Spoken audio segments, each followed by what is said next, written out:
Hello friends, we have spoken about retrovirus as vector in the last class. Now we will see some other vectors which can be used. One such vector which can be used is adenovirus. Adenovirus is actually a DNA virus. Okay, this adenovirus also has a genome. Okay, that genome is now incorporated. We will take the genome of adenovirus and we will incorporate a human genome into this adenovirus, and this adenovirus and this genome is put into the shell of adenovirus. This is the shell of adenovirus. In this shell of adenovirus, this genome has been put. Very good. And now this genome with the adenovirus will now infect the human host cell. Right? Now it has infected the human host cell. This adenovirus will undergo endocytosis. There will be endocytosis of this adenovirus and there is formation of the endosome. This is the endosome. Now this endosome will release the genome. Mainly it will first and foremost release the genome and the adenovirus shell will be degraded. So the genome is released into the nucleus. Okay, and this is the adenovirus genome. Obviously we will have the human genome. Normally, if you remember, in the RNA viruses in the last class, if you see, in this RNA viruses, this is the human genome, red color human genome, which has been incorporated, and the retroviral genome, both are incorporated into this host cell genome, right? But if you see this, here there is no incorporation of the adenovirus and the targeted human genome into the genome of this cell. So even without incorporation, it can just start producing the gene products which is required. So this chromosome or this genetic material or this viral DNA which is not incorporated into the host genome but still it can produce the effect desired by it, this is called as epichromosomal viral DNA. It is outside chromosomal DNA. It is obviously the DNA of virus. Okay, so this is called as epichromosomal viral DNA, which is specific for this adenovirus. Right. Next, after the adenovirus, the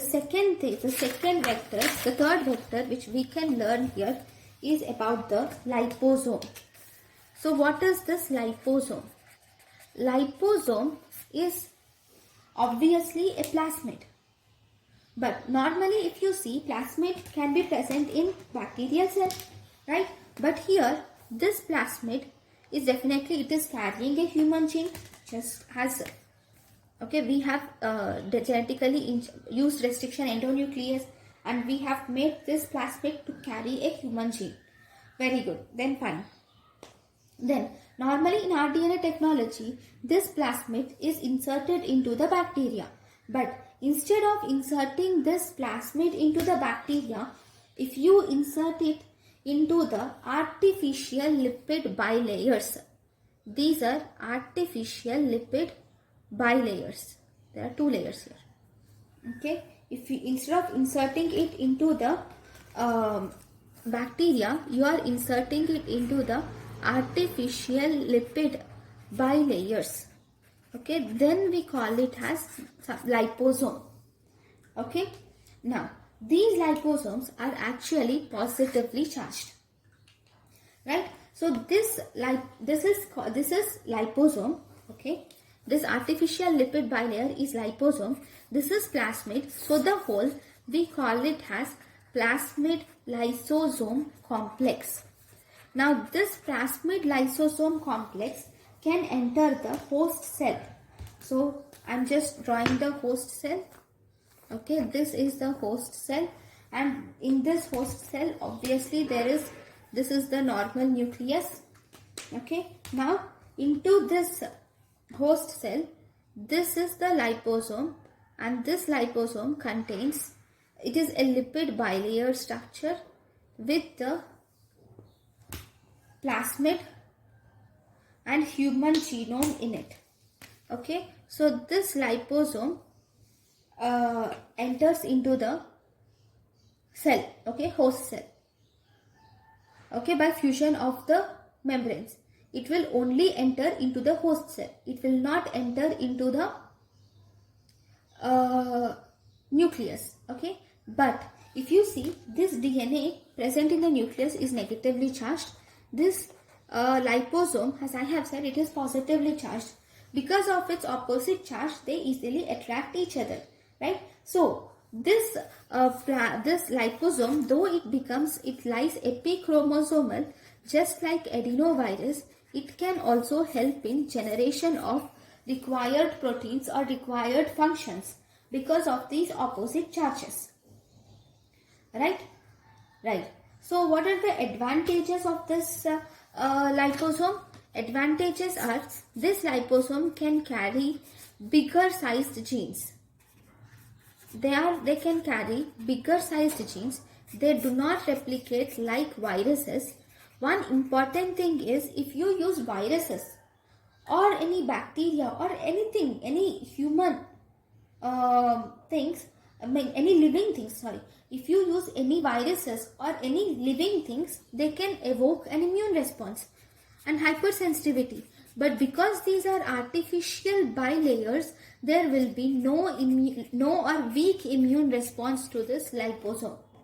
But the major disadvantage is, these complexes are easily destroyed in our body. They are easily destroyed in our skin. So that is the only disadvantage of using this liposome. So so we can use liposome. So we have learned about the retrovirus in the last class. We have learned about the adenovirus, and we have learned about the retrovirus, adenovirus and liposome. Very good. Now we will learn about a method called as gene gun method. Okay. In this gene gun method, we have, just like the normal gun, okay, we have a gene gun. So in the gene gun, I will just draw you the picture, okay.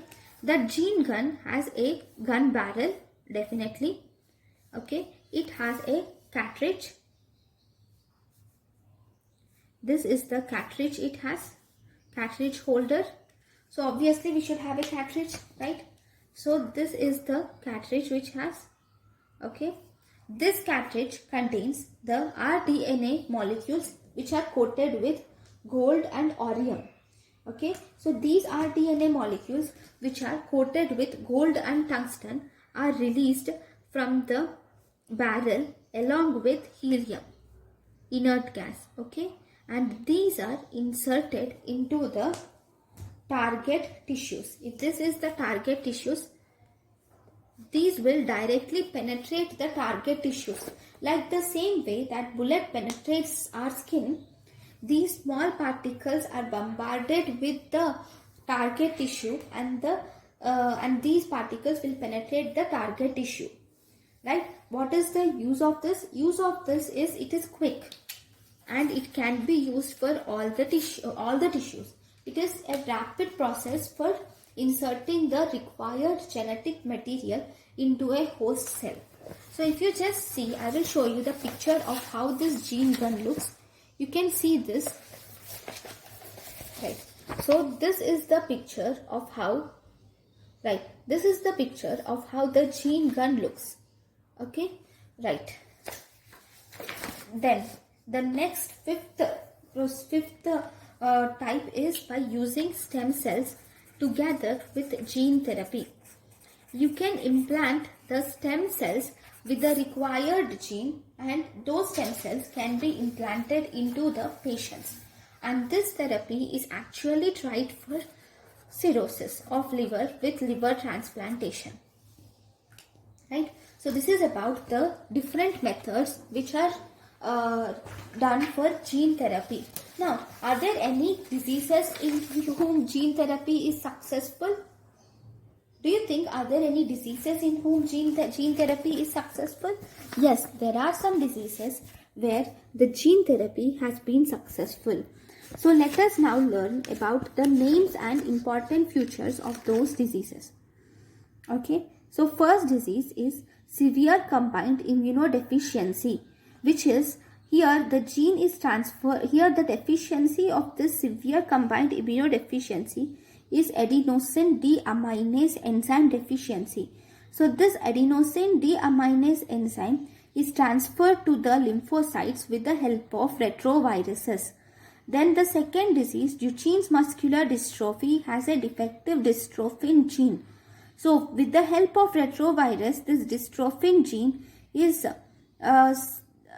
inserted into the patient. Whereas cystic fibrosis occurs due to the defect in CFTR, that is cystic fibrosis transmembrane regulator gene on chromosome 7. So with the help of adenovirus, the cystic fibrosis transmembrane regulator gene can be inserted into the patient. Then we have familial hypercholesterolemia, which occurs due to the deficiency of LDL receptor gene on chromosome 19. So this has been cured with gene therapy using retrovirus. Then we have hemophilia, which occurs due to the deficiency of A and B genes for factor 8 and factor 9. So we can introduce the genes into the fibroblasts with the help of retroviruses. Then cancer. For cancer, p53 activation can be done by liposomes, because most of the cancers, especially Lynch syndrome, occurs due to the inactivation of tumor suppressor gene, which is p53. Then Leber hereditary optic neuropathy. This Leber hereditary optic neuropathy, you can introduce the gene for enzyme isomerohydrolase using adenoviral vector. So thank you guys for watching my lecture. Thank you.